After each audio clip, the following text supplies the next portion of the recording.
The following is a Productions original series.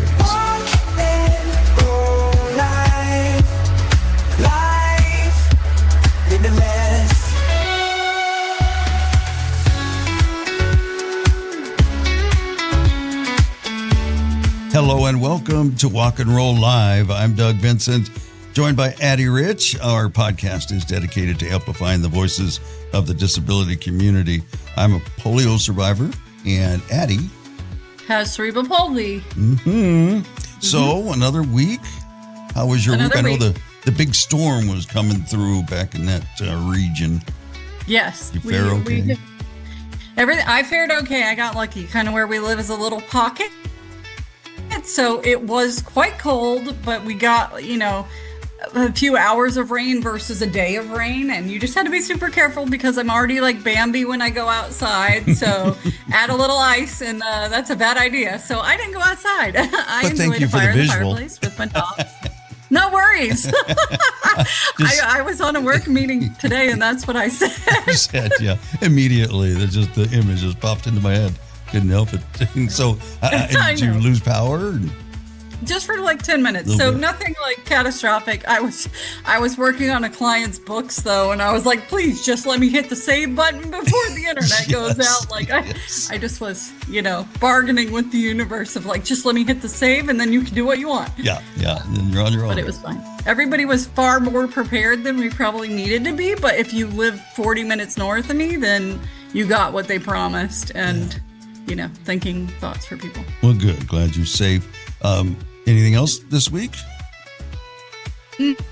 I'm excited because there is my first official meeting with my ERG at work called ADAPT, which is the Disability Employee Resource Group. And we're going to start, officially meeting everybody and planning and all those things. And I'm the new kid on the block, so it always makes me a little nervous, but here we are. ERG, what's that stand for again? Employee Resource Group. So they have different ones for former military vets. They have ones for women in technology. They have all different ones that are kind of themed. And then as those resource group leaders, we kind of plan programming to expand resources for employees. And I'm super excited because I get to be the community and events chair. So. Oh, nice. So what kinds of things are established already in that group? So they have done a lot of programming I think they've been in existence for 3 years. But so their big initiative last year was every branch and every small independent that our parent company owns did an accessibility checklist. And they had to go through and make sure everything was handicap accessible. And did they have escape and evacuation routes that were accessible? And, just making people more aware. If you don't live that life, you don't have to think about it. So that group kind of pioneered the parent company having a standard for how everybody thinks about it, no matter who owns the building, I guess. Yeah. So that was their thing last year. I'm really wanting to focus on mental health and caregivers and, that kind of thing. That is kind of my bend that's important this year, is providing resources for people who are not only the employee, but, maybe the employee cares for a parent with dementia or a child with autism or something, and providing resources into those things. Well, you answered my next question already. I was wondering what the future held. Yeah. So, okay. So you're working on that already. So, I'm excited. What was it I going to ask? So they include people with disabilities to come in and look at these spaces and give their input. Yes. Yeah. Yes. And we had employee surveys. So if you don't have to identify with a disability, but maybe you have a hidden disability, right? And then we had the management and the branch operations managers to go through with these checklists and say, okay, do the automatic door things work? Do they, different things like that. And then as an ERG, the parent company in the US is out of Charleston, South Carolina. So we do sponsorship of a 5K for an autism walk. We do Toys for Tots. They're very involved. So I'm gonna lots of different levels. Yeah. I want to go up to Charleston and hang out and support some things. I don't have to, but I Charleston. want to. Yeah. Right. Who doesn't want to go? Exactly. And just to know the other people, because the people on the board were from all across the U.S. So it isn't just my small company. It's the entire parent company has pulled people. So you know me, I like people. Yeah. Oh, I look forward to hearing, how that went. Yeah, good. Exciting. It's been a busy couple of How weeks. about your week? Yeah, just crazy.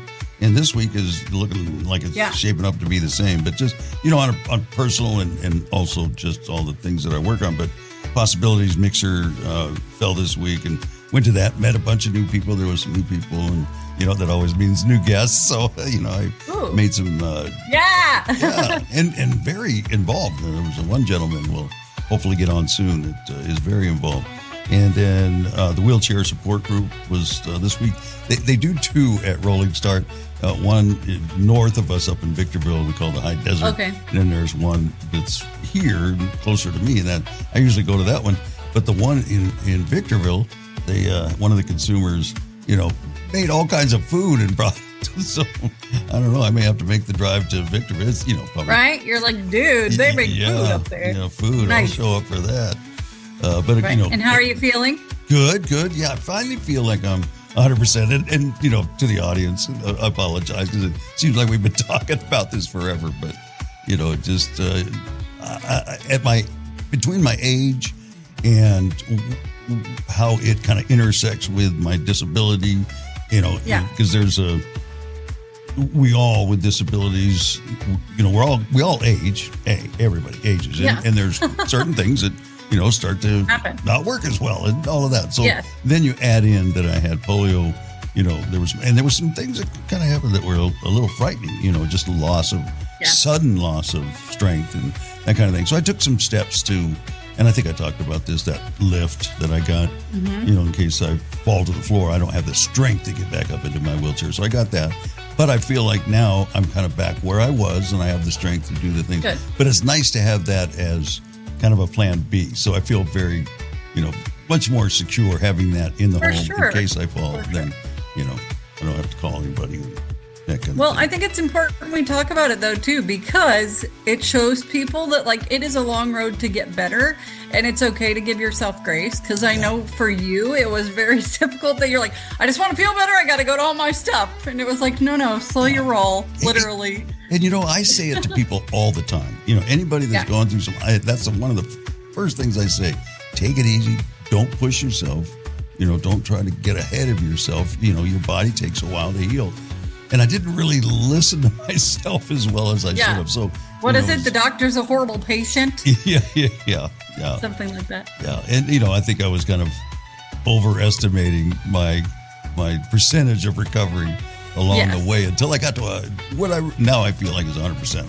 I'm day to day, I can just tell it's you would put money on it this time? Yeah, it's sustaining. That's the thing. Yeah. I got you. So now lesson learned there too. I'll check that off. So, yeah.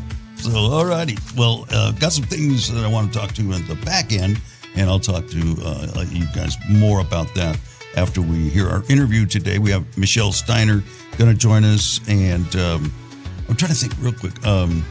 Avril, I want to say thank you to Avril Sandoval for joining us last week and sharing her story. Great story if you haven't had a chance to check it out. Wow. Yeah. Really amazing. Really amazing. And I've been lucky because we've stayed friends. So I'm still, I'm still following along. That's the fun of finding people and just caring about them as a human. To see how much up and down is happening in life and be their cheerleader. That's all part of this podcast is a cheerleading. Absolutely. So it's nice not to stop once they've sat with us for an hour. Well, keep us up to date on his photography. If he does any show or even puts it up on his own website, whatever it is, I'd love to see some of it. Yeah. Awesome. Yeah. Cool. So, Michelle Steiner coming up next. She was, like so many of us are going to be able to relate to this, I think. We're told what we can't do, without really consulting us about what we can and can't do. Yes. Yeah, so she's going to kind of dive into how that affected her life and what she's done with what she can't do, right? Yes. I love this story. Yeah, exactly. So we'll do that right after we hear a quick word from Agyar Professional Training. At Agyar Professional Training, we know that your greatest asset is your team. Investing in their development, knowledge, and happiness is essential for your business's success and growth. To achieve new heights, it's important to hire intelligent, talented individuals and empower them to excel in their areas of strength and passion.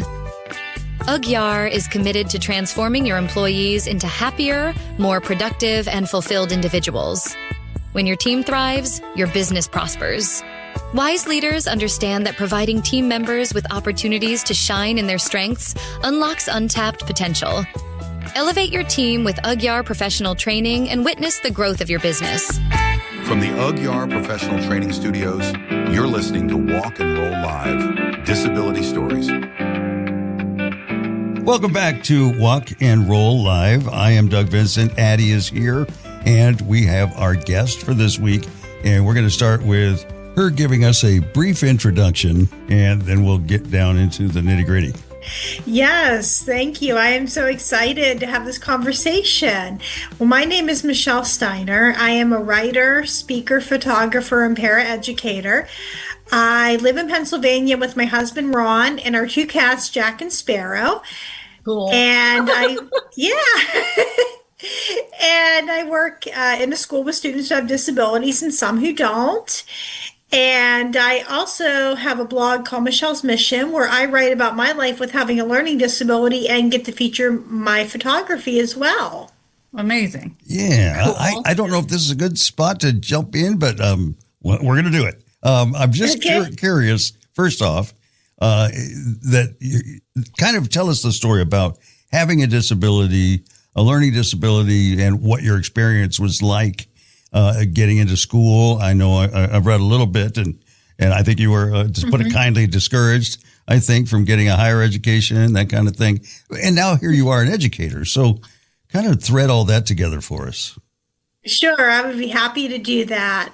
I was diagnosed with having a learning disability very early on. I was in kindergarten, and my teachers noticed that I was really struggling in the classroom. I had a lot of difficulty with writing my name, tying my shoes, dot-to-dot pages, and anything math related. And I was really fortunate because people didn't really understand what learning disabilities exactly were in the classroom. We just had legislation that was passed a few years prior. Let alone what to do with them, right? Yeah. What does it look like? Yeah, exactly. So I was really lucky that my teacher saw that. And sure enough, I have a learning disability. And they didn't call it dyscalculia at that point. We didn't know I had limited hand dexterity. But they knew I was not going to be a math genius by the time I was 5 or 6. That was determined by the school psychologist. Yeah, well, I'm not a math genius either, and I actually kind of hate it, and now I work in accounting, so it's kind of ironic. You never know. That it all happens. Yeah, right? It all works out, right? Yes. And that really was something, because for all my 12 years of school, I really struggled in the classroom. I had to go to a different school within our district. It was still a public school. And I had learning support classes, and I also had accommodations. And it was a very small school I went to. So everybody knew everybody. We were close-knit if you were one of them. And I certainly was not. It made me really stand out with having a disability. In regular ed, everybody knew that I struggled and that I couldn't camouflage that I went to learning support to have a test read aloud to me or have extra time on a test. Yeah.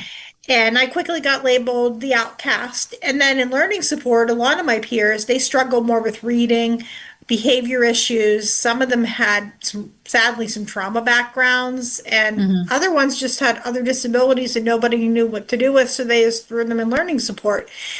And I got picked on in that as well. Right. So it's like a two-handed pick. Yeah. Okay. I'm being nosy because it's fine. Yeah. Yeah. I also in high school, I used to have to take tests orally sometimes. Like if they were really long tests, I get too tired and I couldn't write them. And so there was sorry, Mrs. Avery, there was a horrible teacher that nobody wanted. Like I specifically did not take honors because I was trying to avoid her. And then the year that she taught regular, I got her. Well, she's known for like this insane test, right? So I had to take that test orally because it was too long to write. So I'm wondering what your experience was, because I'm old now and that's still traumatic of like, how do you say it all out of your head, right? Right.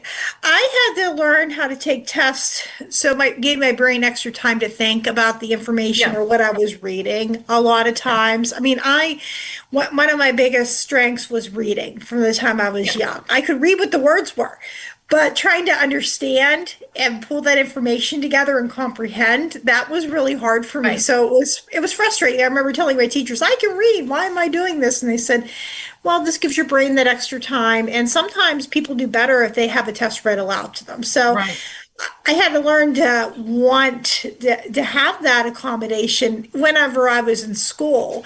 Right. And the thing about school, though, is it got a lot easier for me academically. I was in all regular ed classes except for math and resource by the time I was in high school.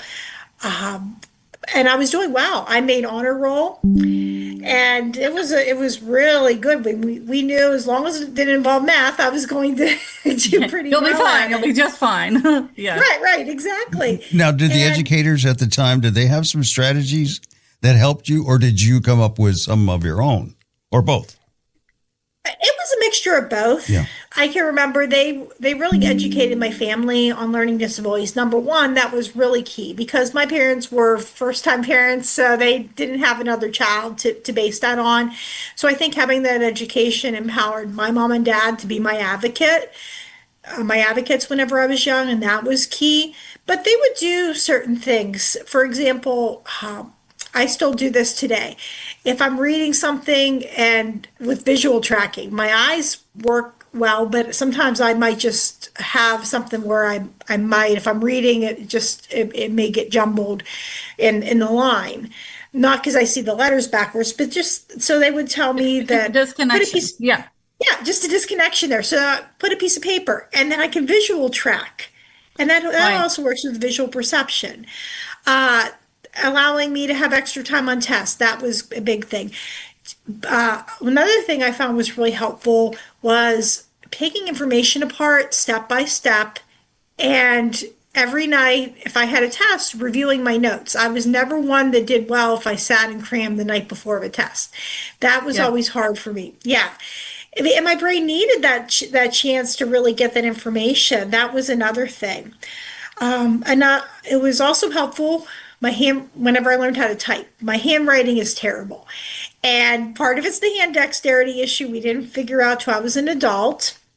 But another part of it's just having the learning disability itself.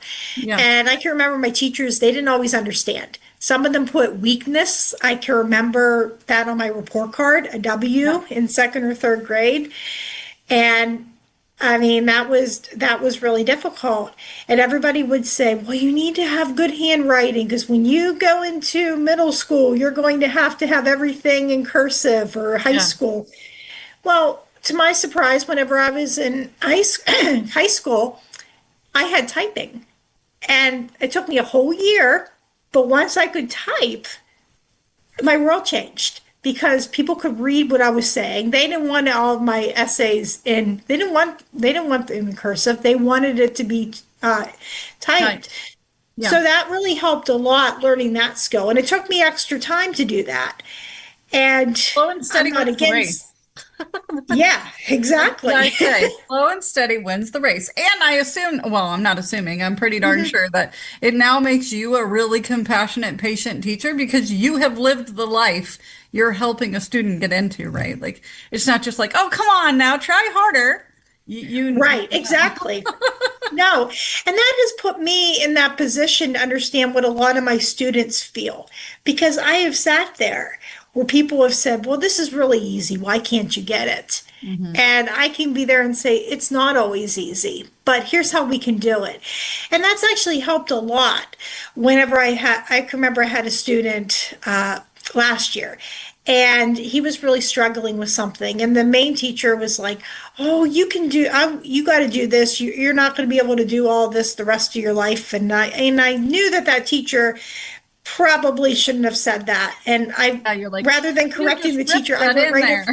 Yeah. Yeah, I went right over to the student and I said, I know this is really hard for you. I said, as long as it's not math, which it wasn't, thank goodness.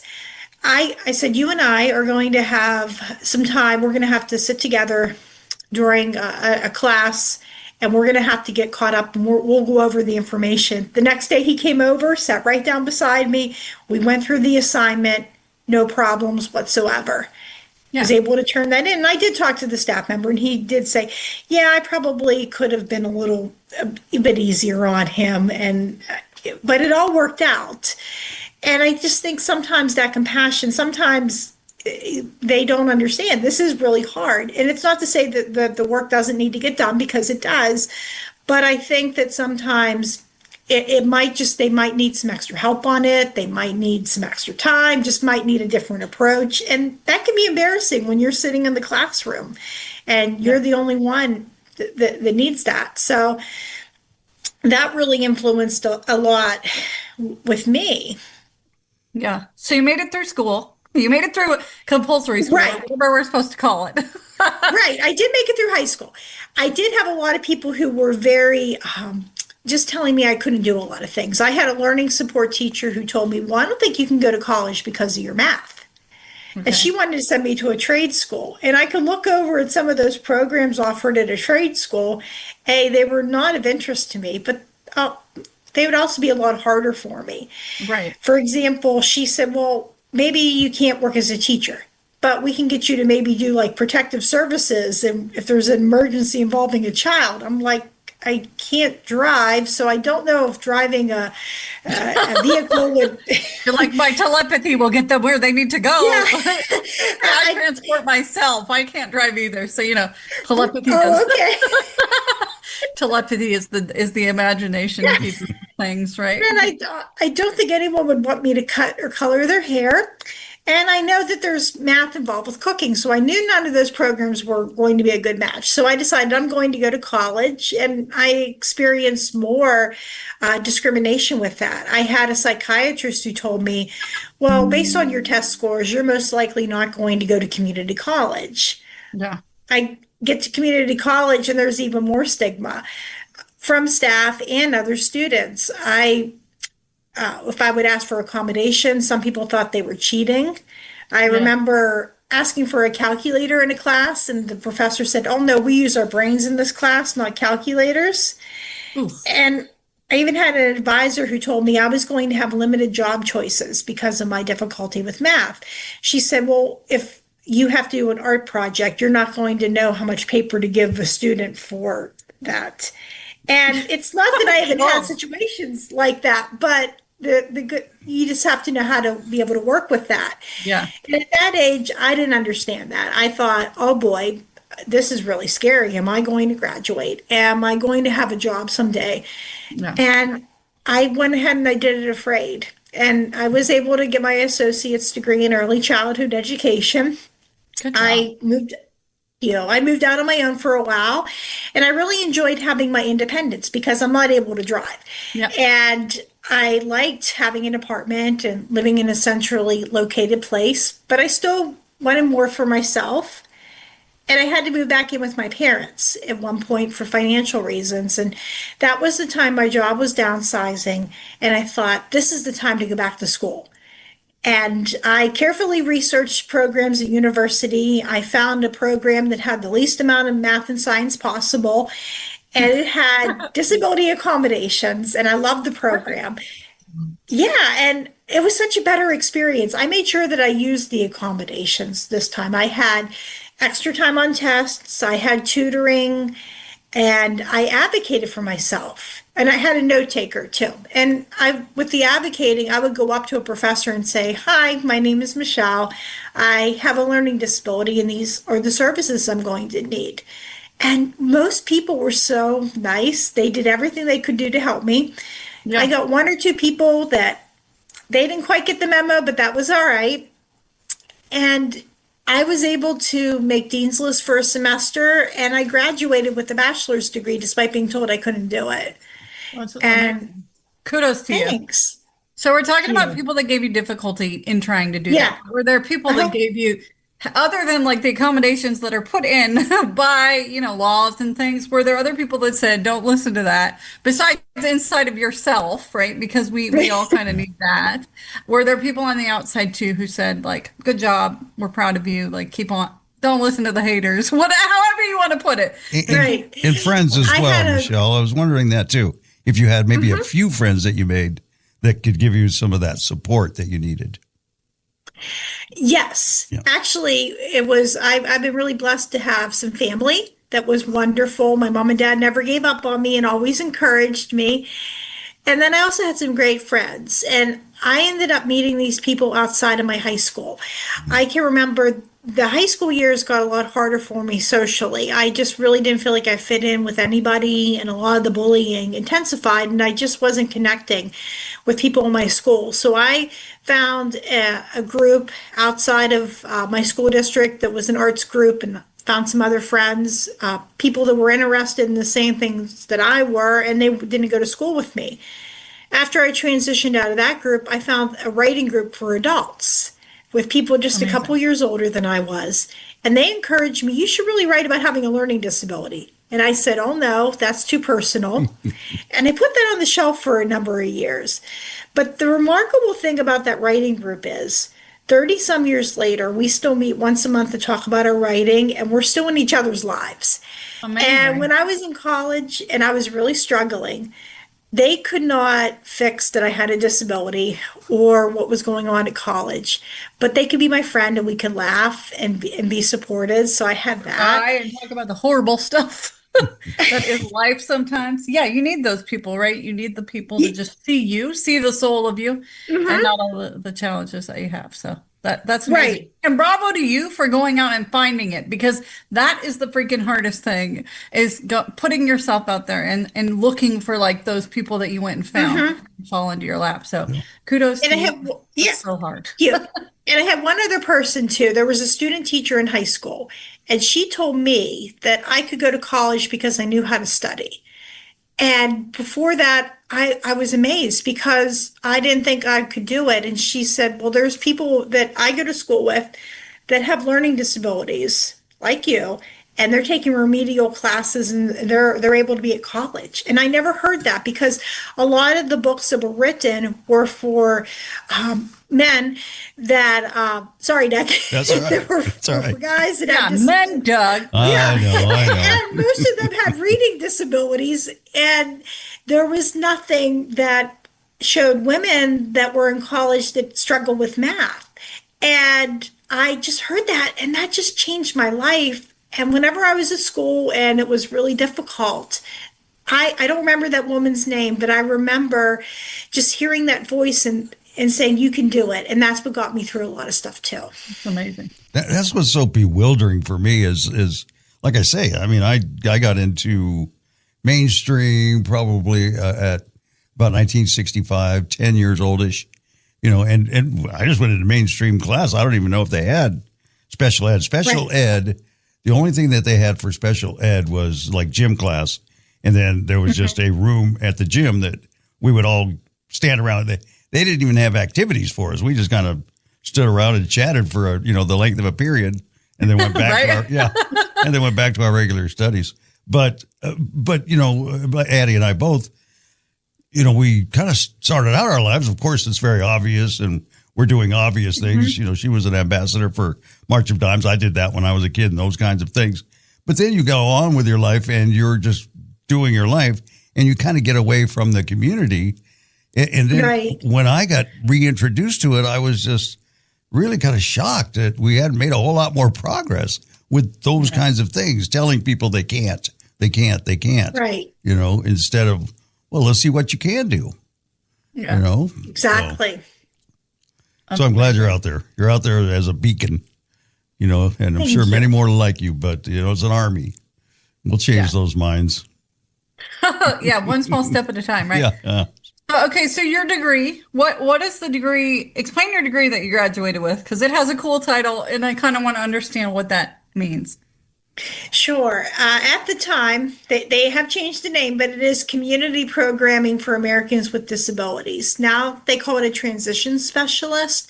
Okay. But what that is it's the service end of special education. So what we do is a lot of time we'll learn about all kinds of different disabilities that people have, and we learn about how we can help people with them.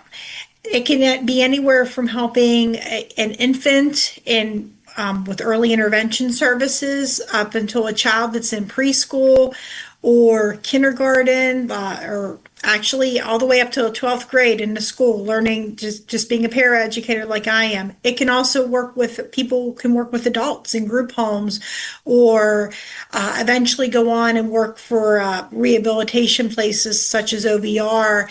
And just some people can be house parents for a group home.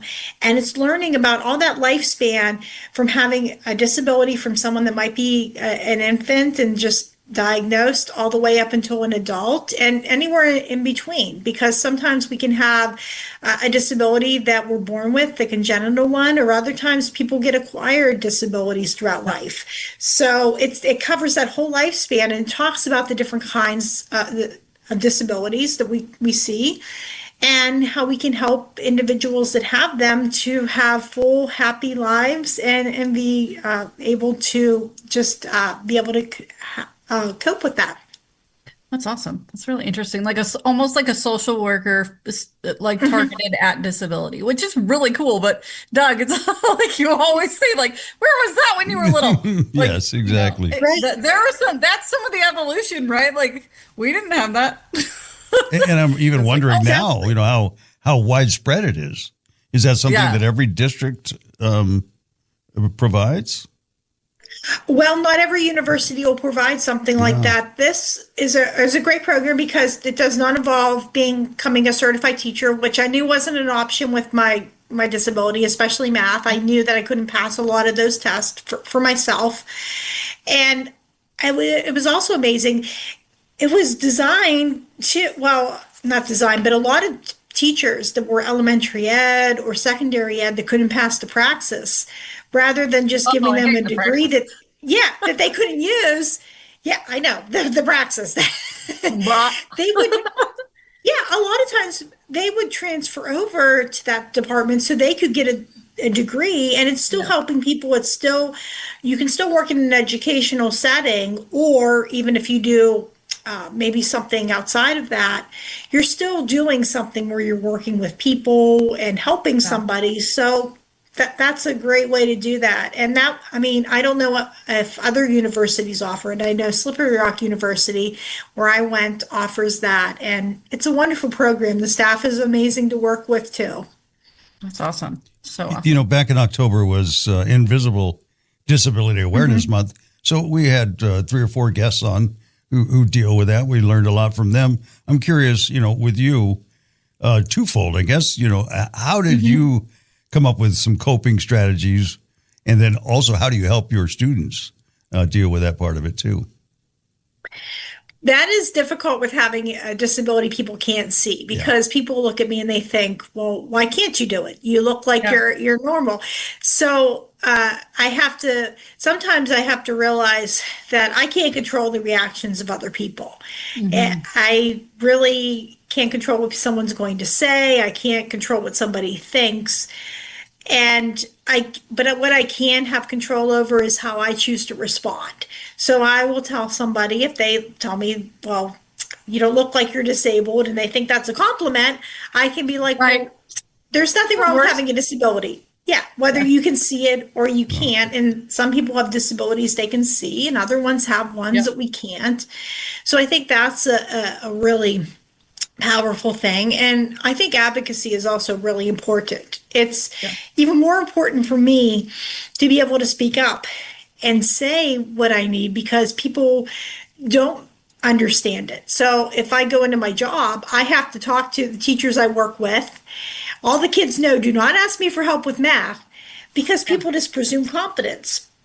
So I think it's having that, and learning advocacy is such a skill to learn, and how to say what you need, and how to get that effectively is so important. And that's something I try to teach my students. I work with 7th graders, and sometimes I'll have a student, they'll be struggling in a class, and I'll tell them, I'll say, well, okay, well, let's go ask for some help with the teacher.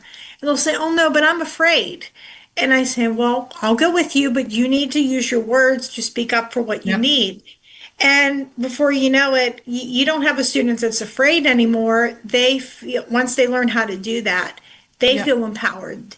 And it's so important because for so many of my students, all of them are going to leave me someday. And I hope every dream comes true for them. But for so many of them, their disabilities are going to stay the same. And that's something they're going to carry with them. So it's so important right now that we show them how they can advocate and speak up for themselves. Right. You know, and I try to tell kids that if I ever do like a career day or anything like that, I always tell them to face your fears. And the wonderful thing about it is after you do the first one, the rest are much easier. Right? Because you've got that experience. You know, I faced something that was really tough for me and I overcame it, you know. So the next thing doesn't seem quite as scary, you know. So you're more willing to change it. Yeah. For sure. And that can serve you well your whole life. Yeah. I think it's fascinating too, because you said when you were just talking about the math thing and having to tell people like, that's not my bag, like there's a presumed competence, like we're reverses, right? So for Doug and I, we show our disability quite like pronounced, let's say, right? So there's presumed incompetence until Yes, we are able to like either discuss it or show it or whatever. You know, there's been many times where we have been misjudged because of an assumption of something about us. So it's fascinating to see how the presumption of competence can be just as damaging as the presumption of incompetence. And I think that's really important to tell people, like, let people explain themselves or like fill out the story before you fill out the story for them. Right. Exactly. Yep. All right. So I this time goes by so quickly when we do this, and I don't want to miss out on hearing about your writing, your publishing, your photography. Let's start with writing. So, what was your first challenge? Was it something like, are you a fictional writer, or do you write about what your life has been with your invisible disability? What do you choose? I write about creative nonfiction. I started out writing fiction. I can remember my dad finding a story about a dinosaur in second or third grade when I was young, and he said it was really good. And up until that point, I didn't think I was good at anything. And reading and writing really became my world. But it's when I finally started getting into the creative nonfiction is whenever I found my voice and I got things published. I can remember I didn't want to write about having a disability. I thought it was too personal. But then when I was diagnosed with limited hand dexterity, my husband and I, we moved into our house and I could not open up our front door. And I was so frustrated. And there was a call on the mighty for what's a seemingly easy task for others, but is really hard with your disability. And I wrote about it. And I had such a great response from other people that just encouraged me to write other articles and to be able to write for other places and to start my own blog called Michelle's Mission. And I use a lot of nature metaphors. I might talk about the thorns of having a disability, or the process of having a disability is like a flower that's unblooming, or as you can see in the background, I love butterflies. So I might talk about butterflies. Yeah, thank you. I might talk about the transformation, and also with this picture too, I love to take pictures when I'm on my walks, and I get to notice details that others miss because I'm not driving. And people would tell me, well, you bring the details out of a butterfly or a flower that I would miss. And I took this picture behind me. It's a mural on our library. So that gave me, but I get those opportunities to stop and smell the roses and to take pictures of flowers and other things. And I get to post them on my blog, or I've had them published in magazines. And I think to myself, if I was driving, there's so many things that I would miss. And rather than being sad about that. And then I can look back on having a disability, and there's so much beauty in it that I almost missed out on in my life. And I just think if I'm not aware of it, there is a lot of beauty involved with that as well. Yeah, for sure. I think that's fascinating. It's also funny because the guest we're going to have coming up, it's not going to be out yet, but coming up or just had, depending on how it plays. He had an SCI, spinal cord injury. and Oh, okay. he got back into walking to like improve his stamina and things, and is a Nice. photographer. But he also talks about in his sit with us about the power of walking and paying attention. So I think it's Yes. cool that it's a theme. Well, Yes, it is. I think those without a disability need to understand that there are beautiful things that come out of having a disability that you would never would have known about yourself, or, you know. Right. Yeah. Yeah, exactly. There's just a lot of beauty in that too. And yeah, if you can, like, if I'm doing things that I love to do, I'm not worried about, I mean, I shouldn't say worried. I am someone that I feel empowered and I'm Yeah. happy when I focus on the things I can do and the things I can change. Totally. Yeah, it's a So, glass half full. Yes. Uh-huh. Exactly. so other than, on your walks, are there other photography challenges Yes, you've presented for yourself? Yes, my husband and I, we love to be able to go on little adventures together. And that's one of the things. So we'll travel to different gardens and museums, and we love to take pictures of things that we see when we're out on those places too. So it's just that one of those opportunities. And sometimes I'll be in the car with him and I'll say, "Did you see that?" And he'll be like, "No." And Like what? because he's focused on the road, like he should be. Yeah. But I get that chance to be able to notice things. And sometimes that can be a real help if we're traveling. If he'll be like, "Can you look for that sign that comes up?" I mean, we have the GPS, but it's still nice to just sometimes look at signs and just be able to notice things. Yeah. Super cool.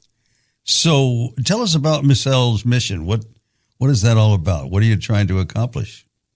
My mission is to encourage, empower, and educate people with and without disabilities. I like to encourage people with disabilities to be able to go out and know what they want and be able to find a way to do it. I like to empower people that have them as well to be able to do the things they love to do. And I also believe in educating people with and without disabilities. There's a lot of misconceptions about learning disabilities that I try to educate others with. And I also try to put it very simply that so somebody with a disability could understand that. So I might do that with a nature metaphor. And that kind of gives people an idea of what that's like.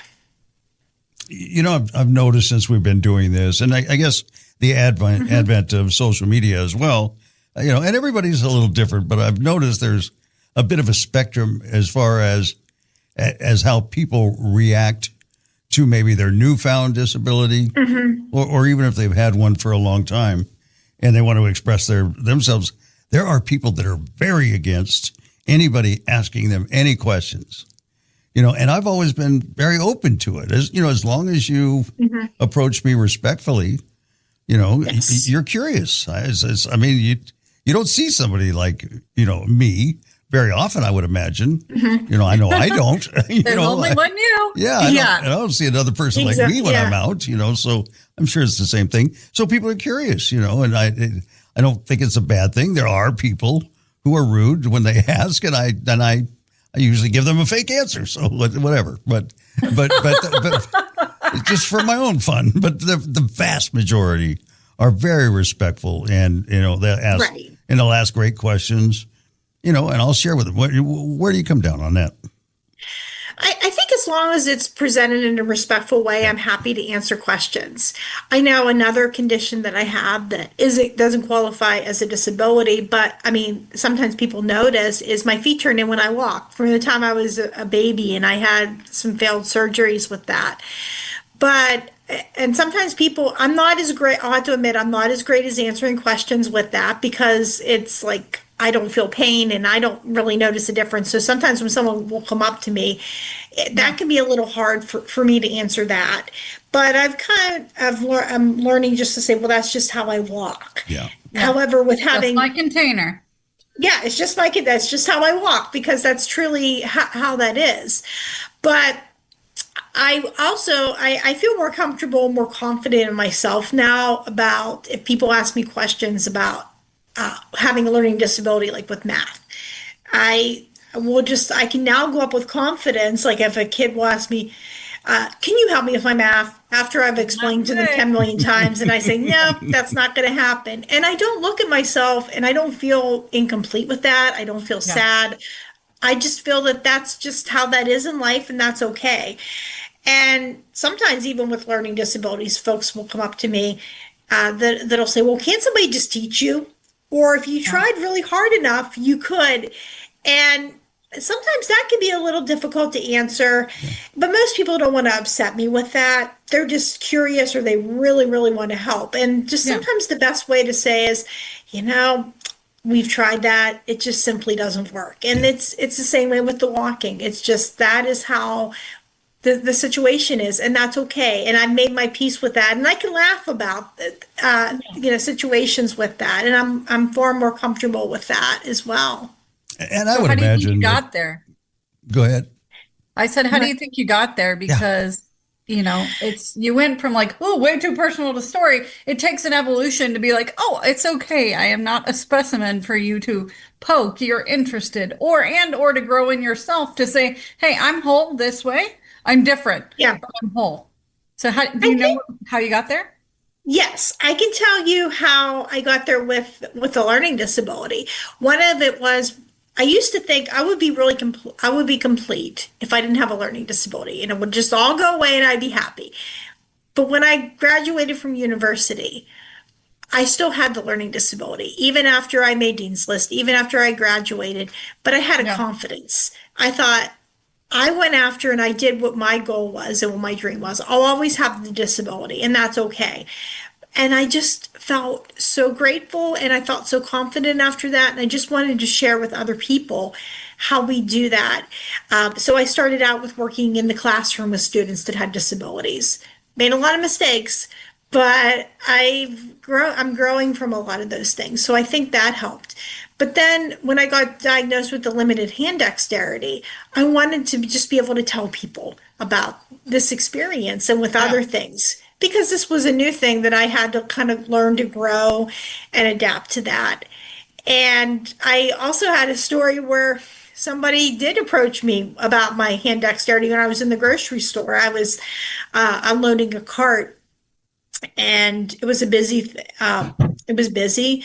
and I had my way of doing things. I guess I just learned to adapt to how I think a lot of people do, and it may look different to other people. But I was just putting all my stuff on the conveyor belt and going about my business, and a woman came up to me and she starts unloading my cart. And I looked back at her and I said, oh, thank you. And she goes, yeah, I'd like to help people, and you really look like you need help. And I had to learn, okay, sometimes people are going to approach me about things, and I can't control that reaction. Yeah. But I can go out, and even with having a disability, and there's ways I can still participate and just be able to do that. And I thought, I want to help other people too, but I want to go about it the right way. I don't want to go start unloading people's carts or want to hand out a sticker. Yeah. You have earned your 10 points of goody two shoes for helping someone who didn't ask. Right, exactly. I've said it here a number of times, because people will say that to me too, it looks like you're struggling, and they may want to help me with my wheelchair. And I don't know if I've told anybody in person this, but I've said it here, where everything I do looks like I'm struggling. So if I waited for everybody to help me, And then you find ways to adapt. You really do. And it might look different to somebody else, but you find a way to do it.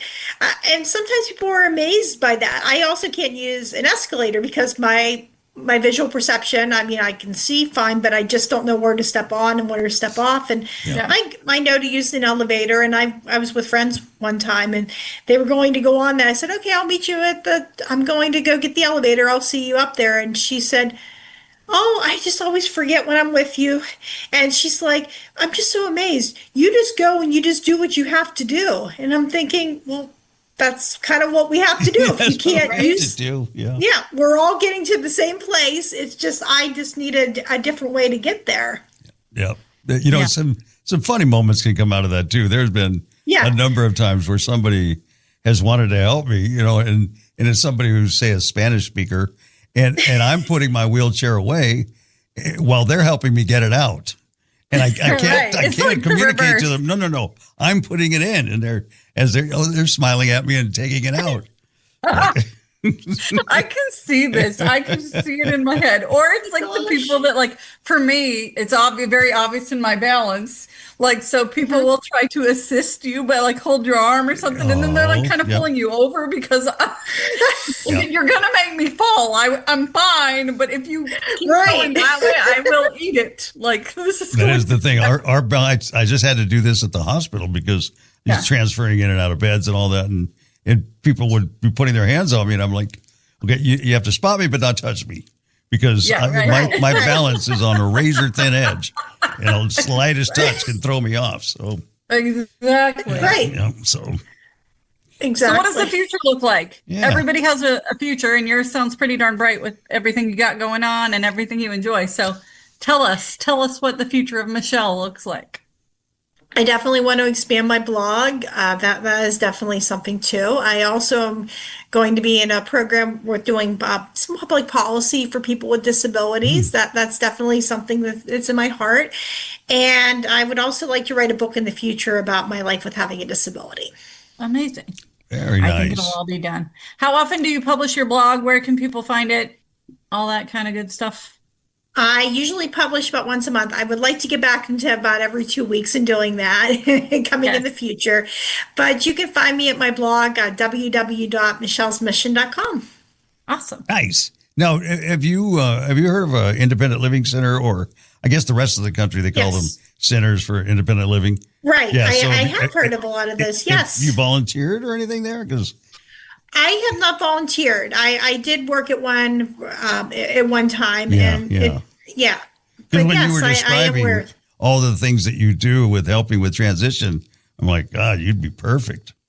Oh, thank you. Yeah, that's definitely something. Yep. Because there's a lot of life skills that people don't know. I mean, they're not, exactly. And they need to be taught. That's that occupational therapy. Agreed. Yes. Right.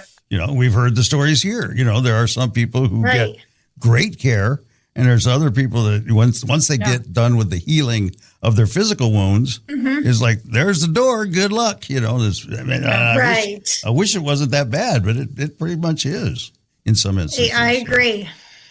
So, well, good. Thank you for taking some time out and talking with us today. We appreciate it. Learned a lot. So thank you, Michelle Steiner. Thank you so much. It's been a pleasure. Each week on Walk and Roll Live, we share honest and open stories of people living with a disability. I think it's even worse now because, they give me a roller coaster to run around town in, and I basically am just like trying to find the biggest curb to jump off of. Right. You're like, I know I can return myself from hard things, so I'm going to. Join us weekly for another powerful episode. Walk and Roll Live, wherever you get your podcasts. Life limitless. Subscribe now. From the Ugyar Professional Training Studios, you're listening to Walk and Roll Live, Disability Stories. Don't put me on a pedestal. I'm not here to inspire. I've got my flaws, my highs, my lows, my own heart's fire. I laugh, I cry, I break, I mend, just like anyone. I'm not your symbol of courage, I'm just me, done. I've got dreams that soar, fears that bind, moments of grace and times I'm blind. I'm not your... You are listening to Walk and Roll Live. Just wound up our interview with Michelle Steiner. Wow, don't tell her she can't do something. Well, you already know, if you know me, I love this freaking story. I love when people make us the underdog. I mean, a small bit, 1.5% hates it, but 98.5% is like, yeah, do it. Just do it. So I have more to say. Take that. Here, hold my beer. You know that about me. It's a little bit of my fuel. So I love meeting another person who was like, thank you for your opinion. It goes in the round file. I will be doing what I want. Thank you.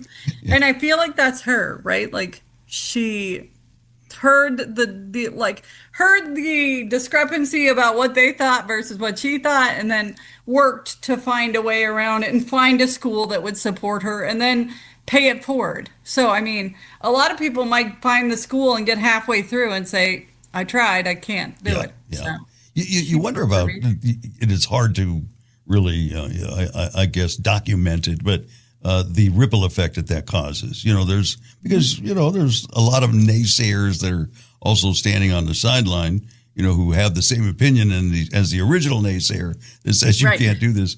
Well, now all of a sudden somebody gets an opportunity and they see that they are doing it. Does that change the other person?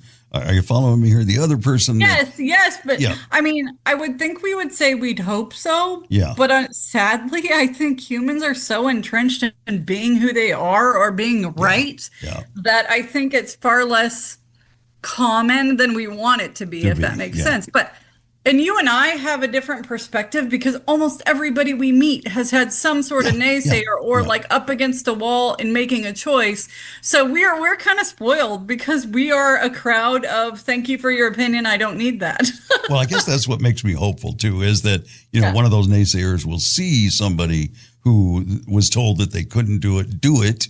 And then and when they're in when they're given the opportunity to make, that kind of, present that kind of an opinion, maybe they'll think twice about it and say, well, maybe I don't know. Maybe this person can do it, So I don't know.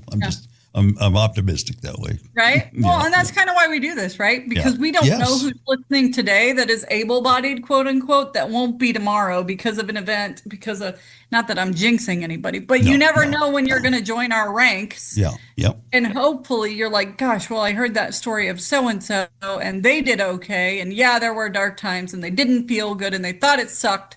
And then they got through it. Yeah. So, and if I may, I'm going to take this opportunity because I sometimes literally lay awake at night, just worried, I guess is the word, about what we do here, because we bring folks on who have had, many times horrible tragedies in their lives, and they've made it into not just, they're not just flowering as like an incredible garden they've created, if I can use that metaphor, but I don't want it to come across as us complaining, because I fully understand, and I know you'll agree with me, everybody has stuff in their life that, if you sat down to tell the story is horrible. We just have picked the lane of, disability, and hopefully we can give hope to others who, because we've seen it, and we've heard it as we've done these stories. There are some people that bounce back fairly quickly. And then there's others that may take years before they find the right group or their people. And then all of a sudden they blossom. So it's, there's no one way to do this. So I understand that everybody has tragedies in their lives, and we sympathize and empathize with you as well if you're not, in the disability community. So we're not doing this to say, we're actually here for me. you. Yeah. That is why we are here. I mean, the people that have found their way, it's fun to feature their stories, but it's not the purpose of this, right? Like the purpose of this is we're trying to find you in the dark corner and say it's going to be okay and sit with you for a second. And prepare a world that if you happen to join us, is going to be a better one. For sure. Right? For sure. As far as accessibility and all those things, and people out there who are going to encourage you when you want to go to college, not say you can't without really knowing what your entire situation is. Right. Yeah. So, all right, stepping off my soapbox, but hopefully. I've been standing on it too. Good. So I just like to say it every once in a while so we're not misunderstood. So we position ourselves in the way that you understand why we're here. We don't want to be inspiration porn. Nope. We want to be the little voice that when you're sitting in like the alleyway of I cannot do this, we step in and say, but you can. Yeah. But it's okay if we stay here. But there's a time limit that we're going to stay here and then we're going to move on. Yeah. It's for encouragement, definitely. It's we're not wanting you to feel sorry for us or anything like that. No. Yeah. We're here. We're big folks. We can take it, We have the bumps in life and we get up and move on. So yeah, thank you for, just being, an ally. That's all we ask, really. Yeah. Yes. All right. So I found out the LA Olympics a couple years away, right? And there is a website that you go to called LA Olympics. I think it's laolympics.org, maybe.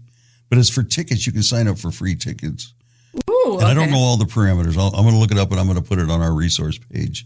And, amazing. And I think it might be like I don't know if you sign up, get tickets, or sign up and get on some kind of a list to be part. Yeah. I don't know all the details, but I'll put it up there and we can figure it out.